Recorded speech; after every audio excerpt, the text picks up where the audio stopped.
सकारात्मक सोच की शक्ति, पावर ऑफ पॉजिटिव थिंकिंग। नमस्ते दोस्तों, स्वागत है आपका हमारे YouTube चैनल अनूप हिंदी कहानी में। फिर लेकर आए हैं एक जोरदार मजेदार कहानी। चलो सुनते हैं। मित्रों, हम एक ऐसे देश में रहते हैं जहां लोग आदर्शवाद जैसे बड़ों का आदर करना, जरूरतमंद की सहायता करना, बचे हुए भोजन को व्यर्थ न होने देना, जल और बिजली का अपव्यय न होने देना, सड़क पर गंदगी न फैलाना, अनुशासन में रहना आदि और भी बहुत से कार्य करने की बातें करते हैं। किंतु आधुनिक समय की चकाचौंध ने लोगों को बहुत ही व्यस्त कर दिया है, जिससे वे इन बातों का पालन करना भूल गए हैं।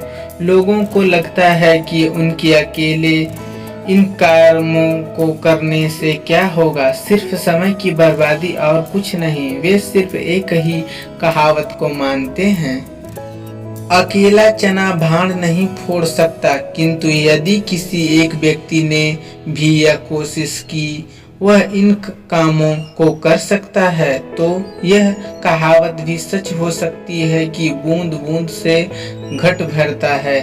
ऐसे ही इस कहावत को सच करने के लिए एक प्रेरणादायी कहानी प्रस्तुत है, जो कि शायद आपने कभी सुनी हो किंतु अपने जीवन में नहीं अपनाया होगा। सकारात्मक सोच की शक्ति की कहानी। सकारात्मक सोच की शक्ति, स्टोरी इन हिंदी।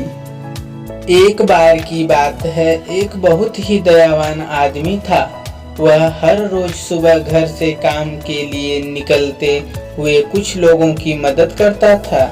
जैसे सबसे पहले वह एक घर की बालकनी से गिरते पानी को व्यर्थ न होने से बचाने के लिए वहां से एक छोटे से पौधे वाला गमला रख देता है, जिससे पानी उस पौधे पर। इसके बाद वह थोड़ा और आगे जाता है, वहां एक आदमी का ठेला एक गड्ढे में फंस जाता है। उसकी मदद के लिए कोई आगे नहीं आता, तब वह आदमी उसकी मदद करता है।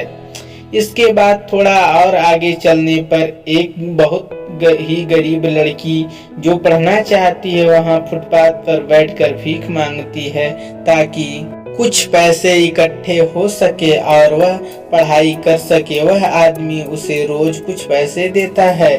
इस तरह वह रोज कुछ लोगों की मदद करता है और ऐसा वह हर रोज करता है। एक दूसरा आदमी उस आदमी को यह सारे काम हर रोज करते देखता है। एक दिन उस दूसरे आदमी ने उस आदमी से पूछा कि भाई साहब, आप रोज इन लोगों की मदद करते हैं, लेकिन इससे क्या फर्क पड़ेगा?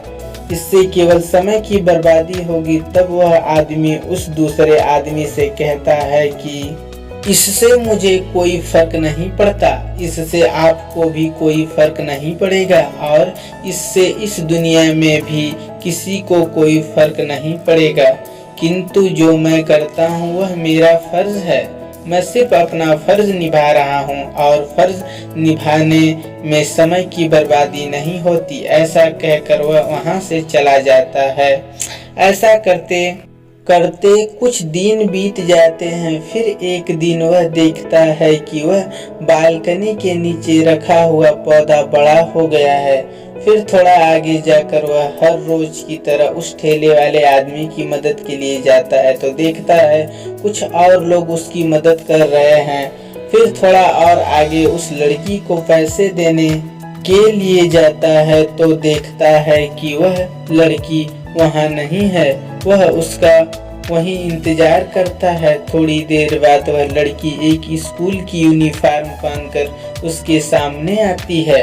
यह सब देखकर वह बहुत खुश होता है, लेकिन वह दूसरा आदमी भी यह सब देख रहा होता है और यह सब देखकर उसे समझ आता है कि एक आदमी ने कोशिश की तो किसी का कितना भला हो गया। इसी तरह यदि और लोग भी ऐसा करने लगे तो इस देश की पूरी सूरत ही बदल सकती है। शिक्षा मोरल ऑफ द स्टोरी, इस कहानी से यह प्रेरणा मिलती है कि हमें नकारात्मक सोच नहीं रखना चाहिए, हमेशा सकारात्मक सोच रखना चाहिए। व्यर्थ ही पैसे खर्च करने से अच्छा है कि किसी जरूरतमंद की मदद करें, क्योंकि इससे आपको खुशी मिलेगी और किसी को नया जीवन मिल जाएगा। किसी जरूरतमंद की मदद करना समय और पैसे भी बर्बादी नहीं बल्कि अपना फर्ज समझना चाहिए।